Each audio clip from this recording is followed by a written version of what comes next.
Ladies and gentlemen of the Podstarz Team Podcast, welcome back to a lovely November. And my guest today is a Canadian professional voiceover artist and audio branding podcast host, singer, and self-professed media geek.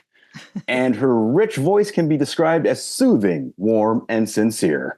She's voiced national and international commercial campaigns for companies like The Sell and Craft, narrated documentaries, and has been the narration voice on shows for shows on both Slice Network in Canada and HDTV in the US. So please join me in welcoming the lovely and talented Miss Jodi Krangle to the Podstarz Team Podcast.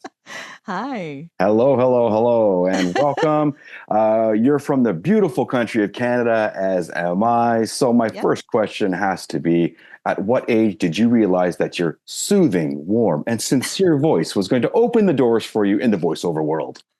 Oh my goodness. Well, I think I volunteered my time at the CNIB in 95, 96. So, and the CNIB, for people who don't know, is the Canadian National Institute for the Blind. And that was a lot of fun. I was reading magazine articles onto reel-to-reel tape at the time. Wow. Yeah, that was quite a number of years ago. But that was when the bug bit. That was when I kind of understood what voiceover was, and I enjoyed both the voicing and the tech at the same time. So it kind of sat in my rear view mirror, I guess, for quite some time. And then I was doing internet marketing and SEO from 95 until about 2007. And in 2007, Google was it. And I got supremely bored. And decided, okay, maybe now is the time for voiceovers. And so I hung my shingle, I made a website, and I sold my voice to the world. Oh, very cool. Very cool. Yeah. So what is the disparity between the U.S. market and the American market as far as voiceover work? Like, would you be getting a ton more work if you were in the U.S., obviously? You mean like the difference between the Canadian and the US market? Yeah, basically, yeah. Okay.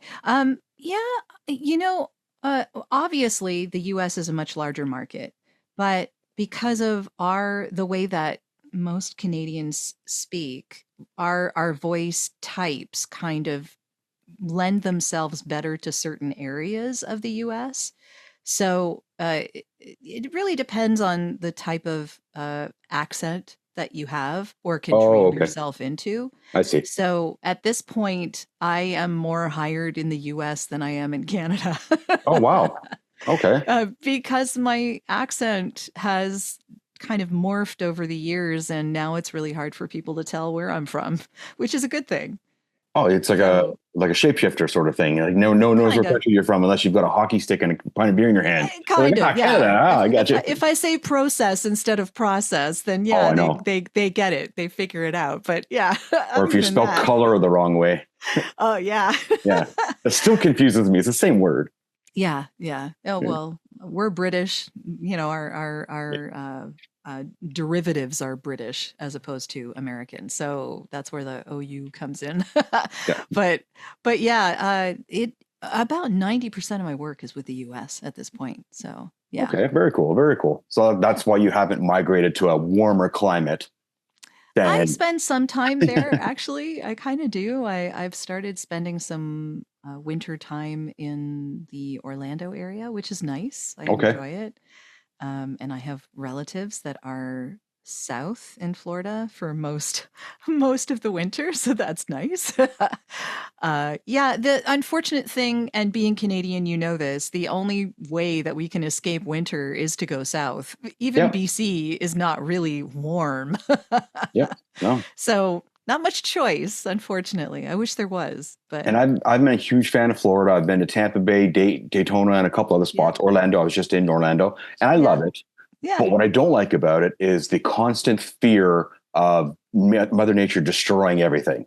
Well, I'm not there during that period of time, thankfully. Yes, yeah. I tend to avoid it during tornado season, hurricane season. Yeah, they're actually I'm not usually there. There's a tropical storm actually brewing right now, Tropical Storm Sarah, which is my wife's name. So I said, I guess Florida is going to feel what I've been getting for years in my marriage. And that did not go over well. It was supposed to be a joke.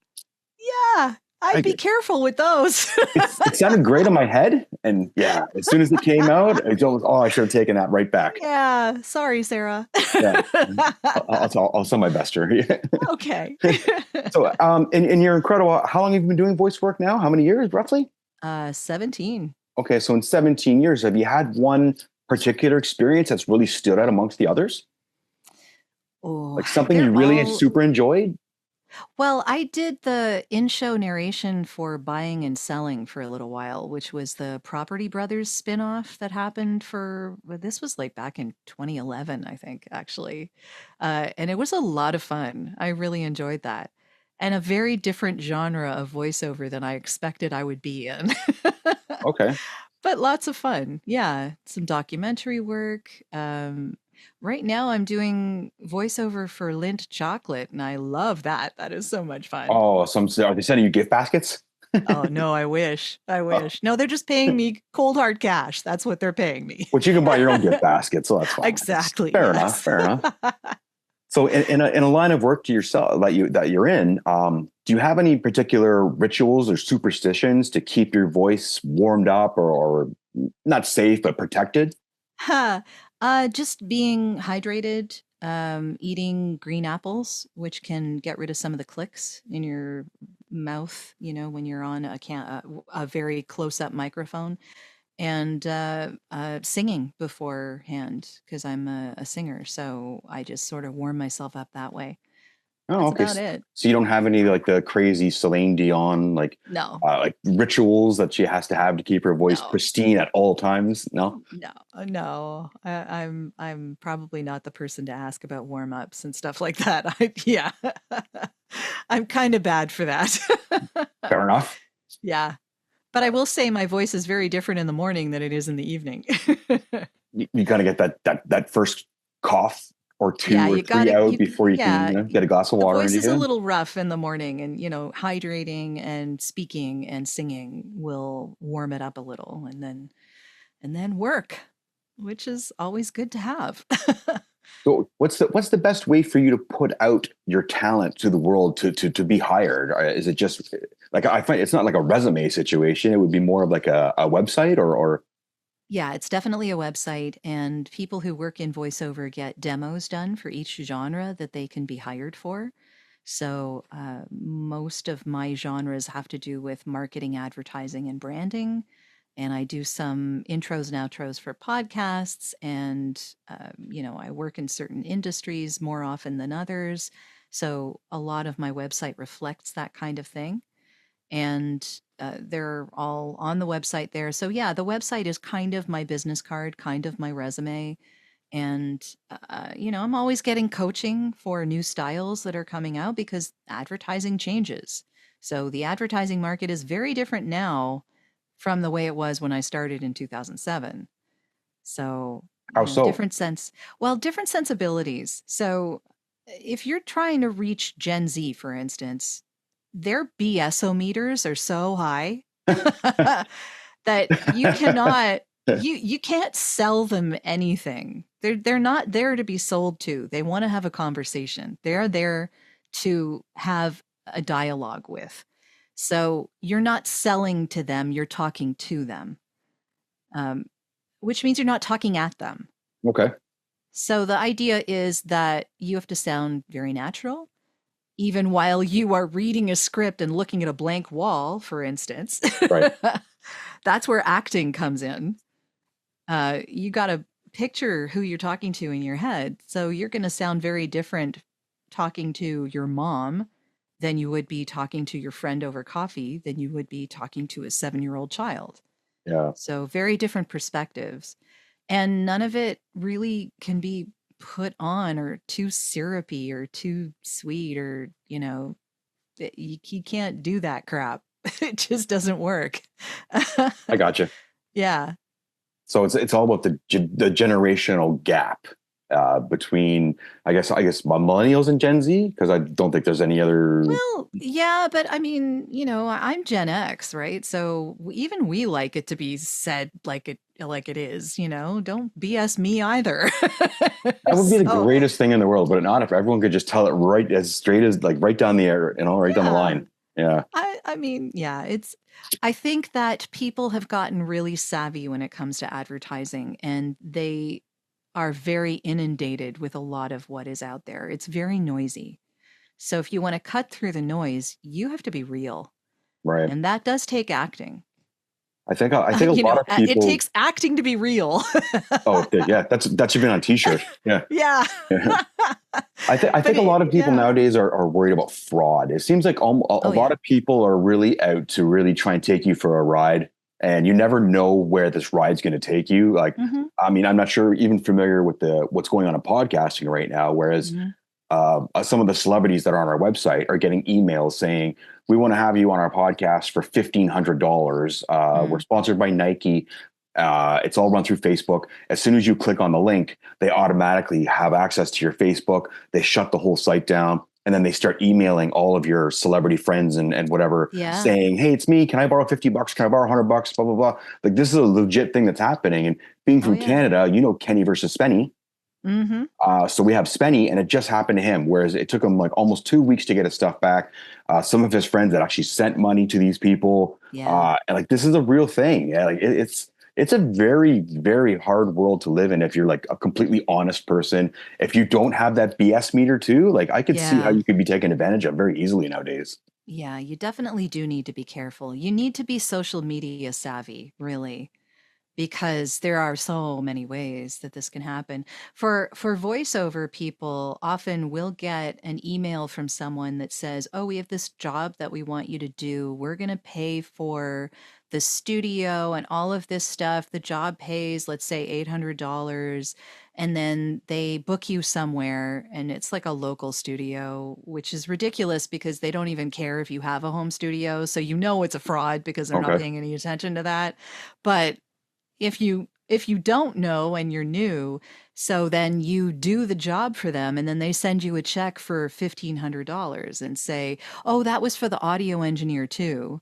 So can you just send them the money?" But Oh, what you don't know is it's an overpayment scheme.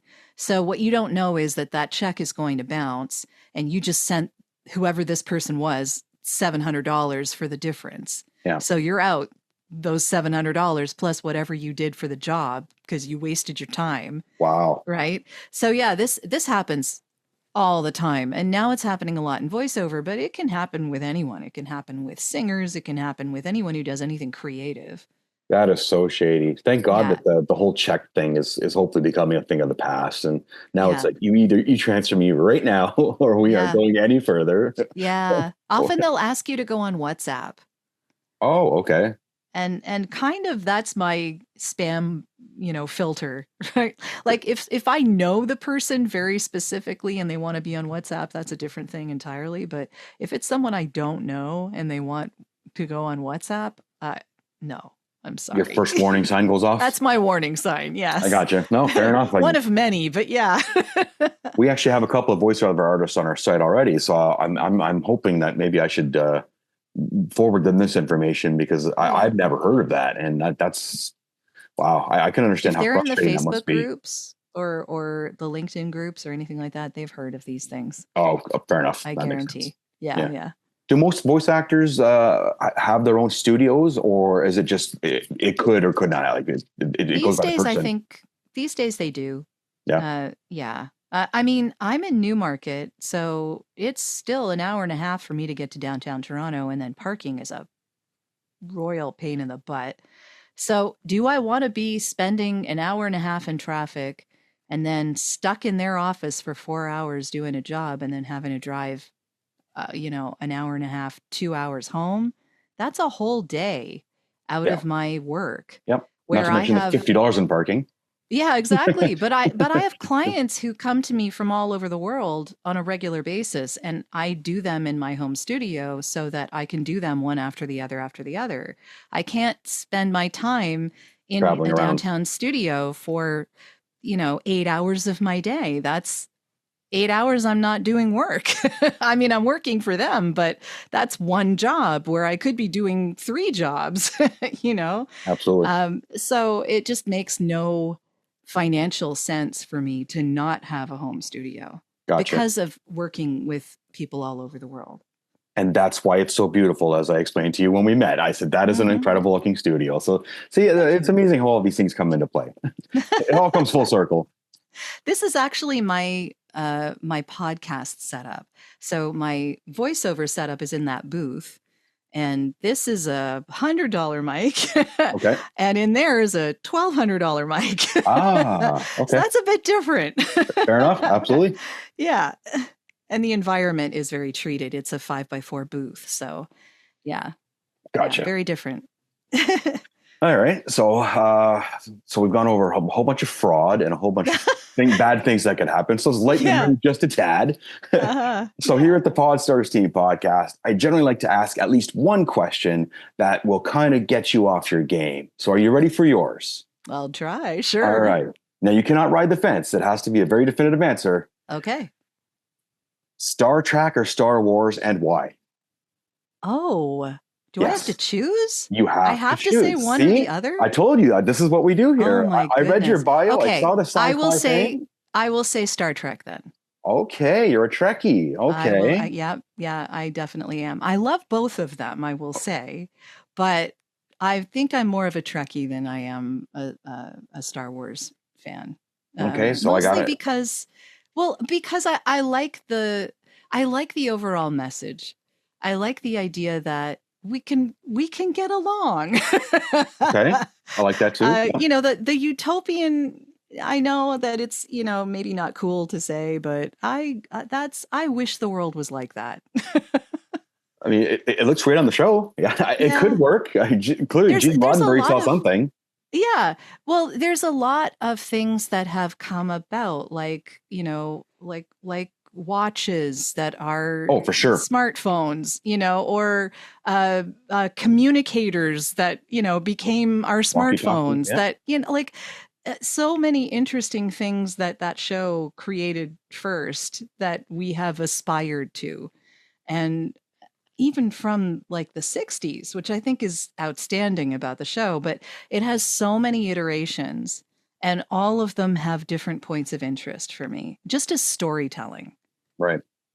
So you're like me, I would assume. We're going back to the Kirk and Mr. Spock and Mr. Sulu era. That's where it starts. I mean, that's where your passion starts. Yeah. Right? I mean, I watched all of the originals, but I kind of more grew up in the TNG era. Oh, did you? Okay. Well, yeah, so did I, basically. I mean, that's the 80s, right? That, like, yeah. But my dad had me watching the first Star Treks from day one. Oh, so yeah. That's what got me into the Next Generation, which, you know, took me to new heights because that was incredible. Yes. And then I don't know about you, so if you disagree, it is what it is. But it really started to fall off at some point, and it really got like too much. So like I was kind of into Voyager. I liked DS9. Yeah.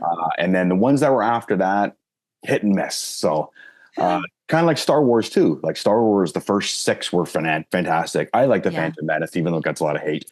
Sure. Yeah. And then you know, I loved Rogue One was probably one of my favorite newer ones. Okay. Yeah. And then the newer they got, I find I'm not enjoying them as much anymore. I feel like they're kind of being forced now.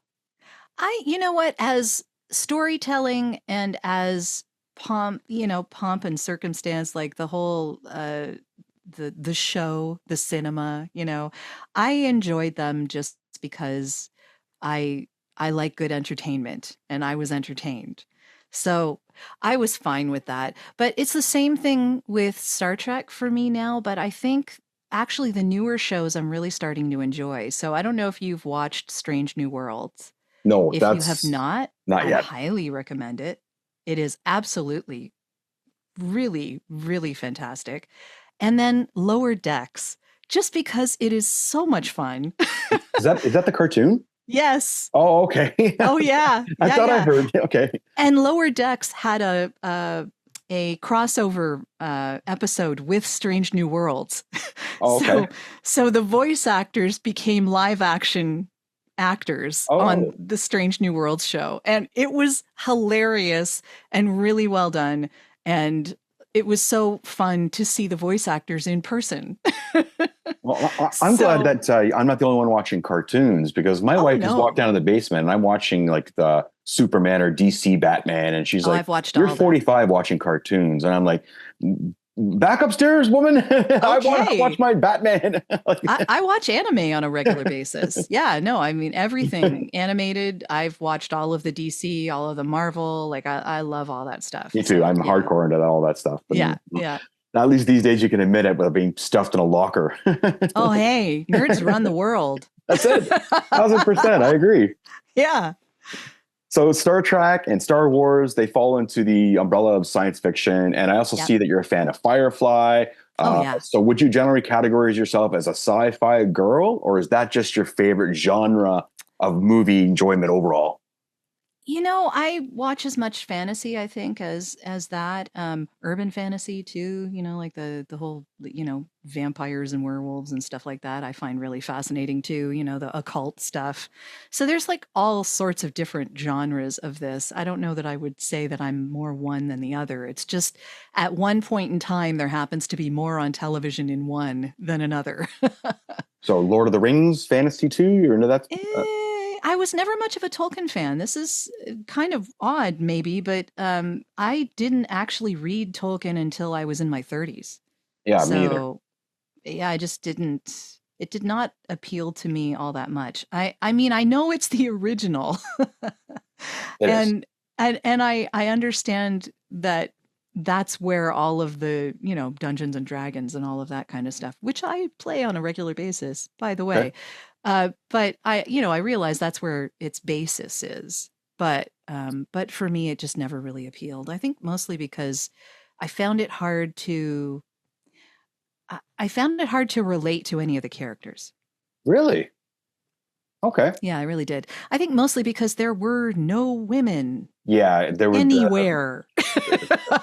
Liv Tyler, but yeah, she's not really a character throughout the whole Well, flick, right? yeah, It's like, I mean, yeah, I yeah, see. that's like there were one or two characters that you could follow for 2 seconds, but that was about it, and the movie kind of tried to fix that a little, I guess, but even then, Yeah, makes sense. I never thought about it like that actually, because yeah, you've Lord of the Rings, you think Frodo and Sam and Aragon, but you never yeah, think about it. What there was no real female warrior. Although Liv Tyler did put on the helmet or sorry, not Liv yeah. Tyler, the other girl put on the helmet and saved the elf. I And mean, there were female characters. They were just never, they they were not weren't really predominant. a part of the full story. Do you know what Yeah, I mean? Like you never followed them through their journey. You only followed Sam and Frodo, yeah, gotcha, which I get, but yeah, for me, it didn't appeal as much as some other things did. So yeah. gotcha. So I got your IMDb bio. That's where I found your sci-fi stuff. Yeah, So your IMDb bio also says you're a tabletop gamer. I am. So please give us a rundown of your favorite tabletop games, and if you had to be instantly catapulted into the tabletop Olympics, what game are you bringing the gold medal back home for Canada? Oh my goodness. Well, when I say tabletop, I mean like role-playing games. I don't Oh, mean I'm thinking board ping games. pong. I was thinking ping pong No, or something. no, Oh, okay. So you're no, like no, no, no. board games or tabletop I'm is I'm D&D and hardcore stuff like like that. RPG. Yeah, yeah. No, Okay. Okay. yeah. So there will not be an Olympics for D&D. No, there will not be an Olympics. No. All right. Okay. So that question When went I say absolutely nowhere. tabletop, I just mean live D&D. Okay. All right. Yeah. Board games are something else entirely. No, 1,000%. Yep. No. Yeah.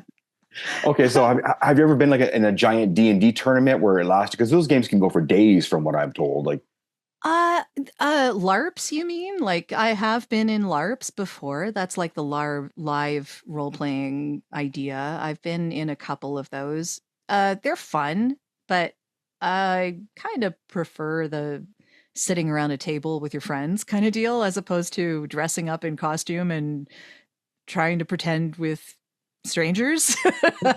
so, but how long does a game of D&D usually last? Because I was under the impression it lasted for some time. It can. It depends on who you're playing with. Like I had a group of guys I was playing with for, I don't know, 25 years or something. And like we would occasionally go away to a cottage and just play the whole weekend long, almost with no sleep. Oh, Like I did that when I nice. was younger, but nowadays they're usually between 3 and 4 hours. Oh, so it's like Monopoly. Yeah, kind Oh, of. okay. Not okay. Yeah. I thought it If was like you a were, longer term thing. if you were playing a character and had a voice for that character, yeah, sure. Gotcha. As you can tell, I am not exactly privy to the D&D world. That is totally okay. Not everyone is. Yeah. It's a I, shame, but not everyone I've is. heard good things. I've heard good things. So like it's just one of those things where I've never traveled in a circle with people. I have a few people who do play, Hmm. but no one's ever sat me down to say like I've tried to get friends to play euchre or poker, Yeah. and they're like absolutely not. And I think Yeah. they're on that same with I won't ask Jay to play D&D because I'll get the absolutely not. So Mm. our swords don't cross. See what I did there? Okay. Don't cross the Don't cross the streams. streams. Don't cross the swords. Okay. It is what it is. So, do you have any tips for other people who are listening now, either on your show or my show, that would like to get into the same work that you're doing now? Is there a way to really jump forward and push yourself to the next level to be a voice actor? Coaching is number one. Because a coach is going to tell you what the current industry is like, what they're looking for, what kind of demos you probably would need to put together. They'll help you find the best demo producers that are reputable, that know what they're doing. I mean, it really just depends on what kind of genre you're interested in. But I will say that it's easier to get into commercials and narration than it is to get into animation and video games. Oh, uh, okay. just because like a lot of people start off going, oh, I want to voice this character on, and I can imitate so and so. And it doesn't matter if you can imitate anyone, they already have that person. They don't need you to do it. Good And point. in fact, now with AI, they don't even need voice matching. Oh man, Yeah. is that something that scares you as a talent, that AI is going to just take over your career? Because that's a very Well, real thing, is it not? yeah, it can be. It can be. And I mean, I'm cautious about it. So it depends on where I'm putting my voice. I'm very conscious of who's going to use it and for what and for how long. But I'm not as worried, I think, as some people might think I should be, mostly because there's a certain amount of human to human connection that happens through the voice. And maybe consciously we don't understand that that voice isn't a human being, but subconsciously we Hmm. know, and there's no connection. I see what And you're getting at. I see what you're advertising and branding and communication in general needs connection. It needs human to human connection. right. So if you're trying to emulate connection with an AI voice, you are spending a lot of money on your video and wasting it all because your sound is going to suck. And I Okay. don't care how much it sounds like a human voice. If it isn't, it isn't. And people know. You can definitely tell. And I can tell when one of my coworkers writes me an email that's done by AI because, for one, the spelling Mhm. is perfect, and the Yeah. grammar is perfect. So, Yeah. but yeah, and I've noticed the voice disparity as well. The only caveat that I would say is, growing up, I always wonder things like, if John Cena is the voice for Honda or Ford Hmm. and he's trying to sell me a truck, I would never ever go into a dealership because John Cena is the one narrating that commercial. So I never No. understood why Hmm. celebrities are hired to do certain products. But then there are other people who are like, oh my God, John Cena likes Ford, so I'm going to go buy a Ford. So I'm just It's wondering if not. maybe AI will change that whole narrative. You know what? It's not that kind of a conscious decision that because that celebrity likes it, you're going to like it too. That celebrity has a personality, and that personality is what the manufacturer, the advertiser is borrowing from. They're borrowing from John Cena's reputation, Mhm. right? So they're borrowing from his brand to have it rub off on their brand. Okay, so And John Cena as a car guy. well, that So he, brand is what resonates with the people who happen to like John Cena, right? So it's less about John Cena himself and more about the persona that he puts forth and the brand that would be most appropriate for that persona. And that brand resonating with the person who likes John Cena, but likes what he's about. It's not right, just that he's famous, right? right.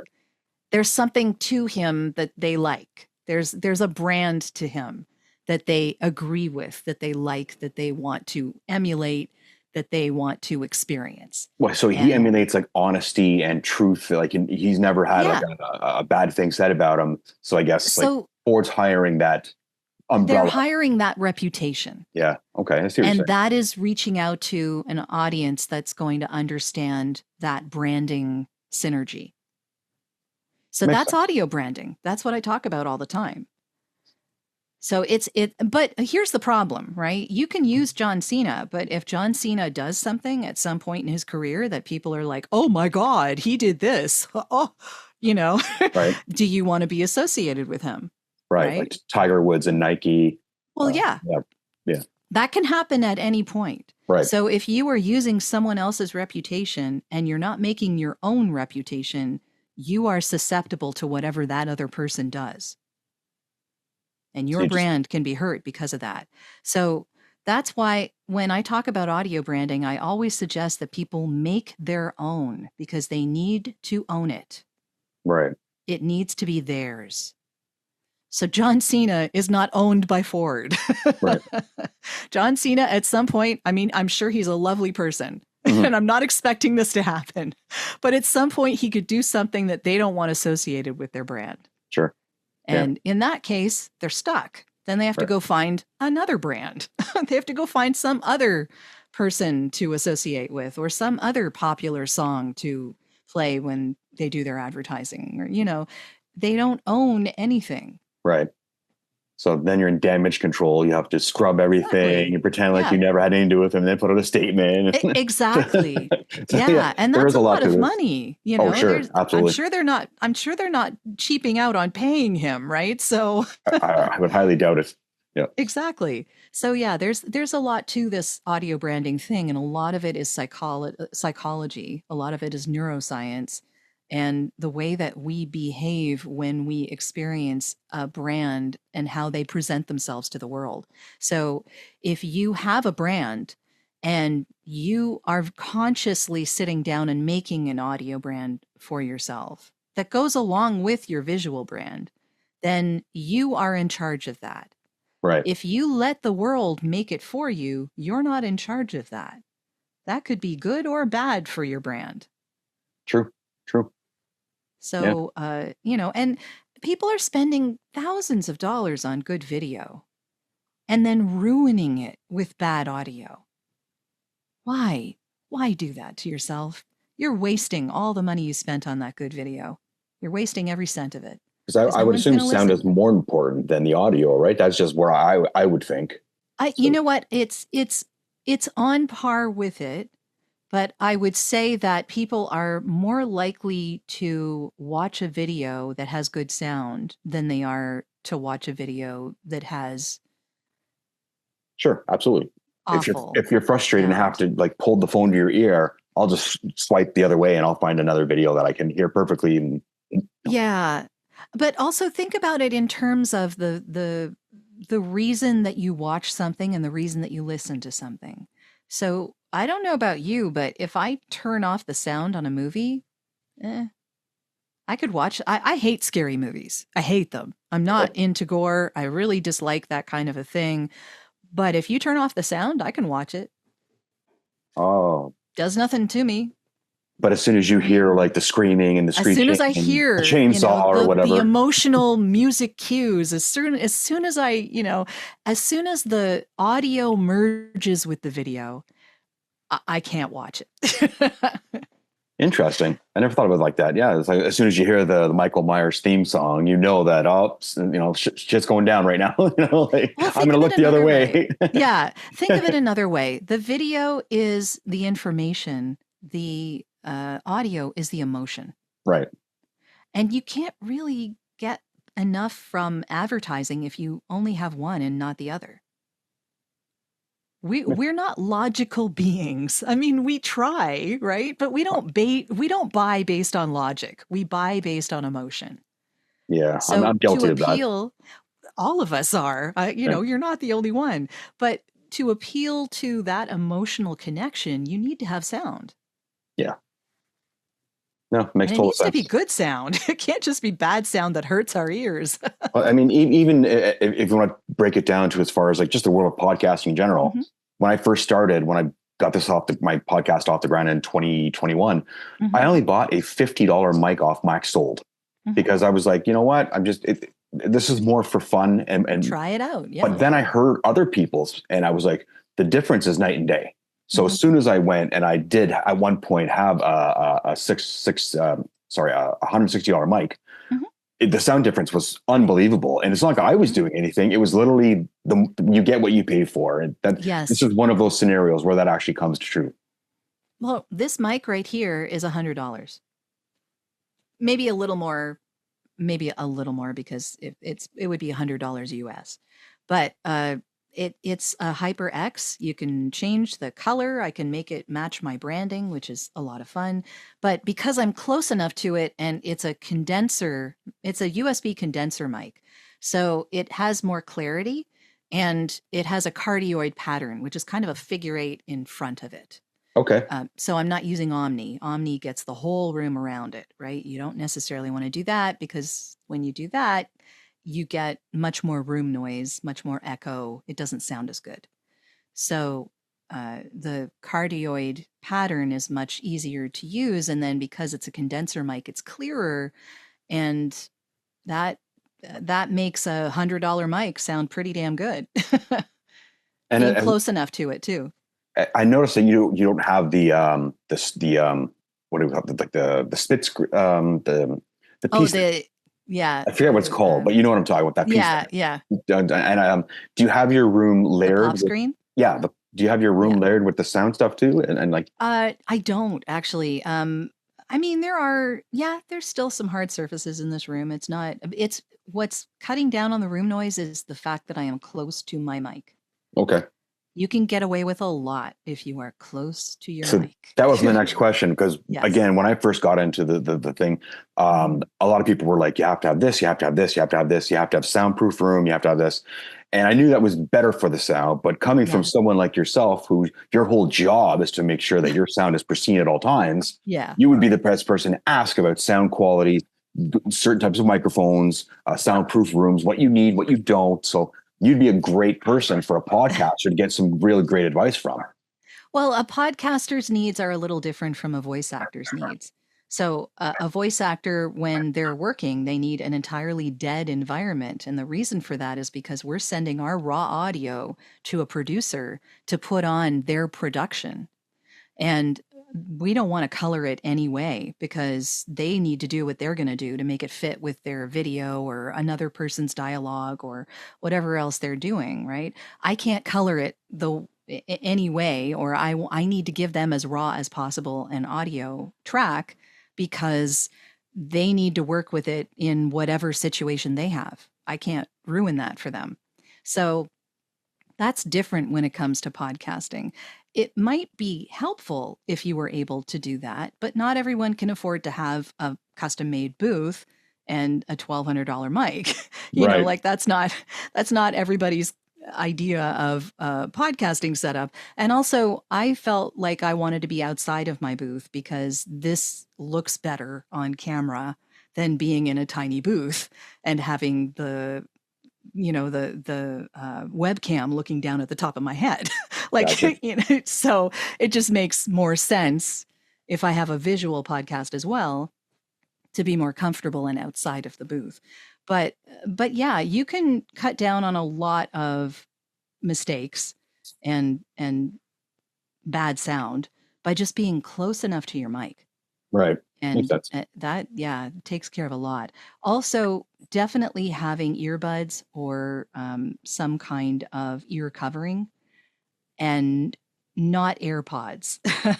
Yeah, I heard AirPods are the worst for sure. Well, the problem with the AirPods is that they do work, but because you are in an environment where your audio is constantly needed, it has a tendency to stop working and start again. It's like it needs to reconnect to the Bluetooth or something every once in a while. I've been down that road. It's horrible. Oh my God, your audio just suffers so badly. Yeah. And having earbuds or headphones on something just gives you that little extra bit of audio protection. You can turn off echo cancellation. And echo cancellation is what stops you hearing me on your mic. So if you have your speakers going where you are, that's going to play my voice back in your environment, and then that'll be picked up by the mic. So things like Zoom, Riverside has a setting that'll do that. There's a whole bunch of different places that let you turn on echo cancellation so that if you don't have something in your ears and you're just listening from speakers in your environment, it doesn't come through on your mic. But it means that people can't talk over each other. It means that the conversation doesn't flow as well, and that if someone does talk over someone else, that someone else gets suppressed. You stop hearing them. Gotcha. So yeah, it just dumbs down your sound a lot. Gotcha. So if you can turn off that echo cancellation, and you really can only do that if everyone has headphones or earbuds. Gotcha. Like, I don't know if you heard, my dogs were just barking in the background. So I didn't hear you. Edit that out. I did not hear. Yeah. Okay, good. I'm hoping that didn't come through on the mic. So yeah, the one time I leave my dogs upstairs while I'm having a podcast, they see a squirrel at the window. Okay, of course. So yeah. I'll have to edit that and post, as we say in the biz. Sure. Yeah. So in closing, do you have any upcoming projects that you want to talk about? Do you have something that you're excited about doing? Or so where can people find you on social media? All that good stuff. Well, I mean, I'm always excited with my podcast. It's called Audio Branding. And if anyone wants to check that out, you can find it on all of the places you would find podcasts, or you can go to my website at audiobrandingpodcast.com. And yeah, that's been going since November of 2019. So I am pretty close to, I think I'm releasing number 265. Oh my. Yeah. So I've been doing this every week for a long time, and Clearly. I enjoy it a lot. I learn something every time I talk to someone. It's fantastic. And my voiceovers are at voiceoversandvocals.com. And of course, if anyone needs voiceovers, they could talk to me about that. And yeah, other than that, yeah, I'm just, I have some audio rooms. I was doing things on Clubhouse for a little while, but I've kind of stopped that for, we're going to do something in Zoom webinars, I think. Okay. So yeah, so we'll see how that works. But you can find me on social media, just Jodi Krangle, pretty much everywhere. And Okay. On YouTube, Jodi Krangle VO. Yeah. And to all the podcast communities who are listening to this show on both sides, we are both going to be in Orlando in January at the Giant Podcast Convention at SeaWorld. So Yes, not only can we meet each other in person, meet a whole bunch of podcasters, but we can also go hang out with some seals and some sea lions and stuff like that in our off time. So I'm looking forward to that because I've heard so much about SeaWorld. So this should be very interesting. So PodFest in Orlando, looking forward to it. Like I said, we're both sponsors and we're both there to talk to people and meet a whole bunch of great people. And yeah, looking forward to coming over to the good old US of A. I'm sure you are as well. So yeah, should be fun. So thank you so much for coming on the show. I greatly appreciate it. It has been a fantastic talk. And yeah, to everyone who is a fan of podcasts, I recommend that you get a hold of Ms. Krangle and ask for voice advice on how to basically make your room the best possible layer of voice that you can. You know, I'm not putting it in a good terminology, but you know what I'm trying to say. If you need advice, go to a professional. Don't just go to Google. And someone like yourself, like you just gave some really good tips. This is who you would want to talk to. So thank you so much for coming. We're actually doing a talk about this at PodFest. In case they're even better. Yeah, my colleague. Pardon me, my colleague George Whittam is an audio tech guy who knows all about this stuff. So if anyone has any audio tech questions, he's definitely the one to ask, and you can find him at PodFest. There you go. So ladies and gentlemen, this has been another episode of the Podstarz Teamcast with the lovely Miss Jodi Krangle. Jodi, thank you so much for coming on the show. It's greatly appreciated. Thank you. I will see you in January. Looking forward to it. Okay. Bye for now.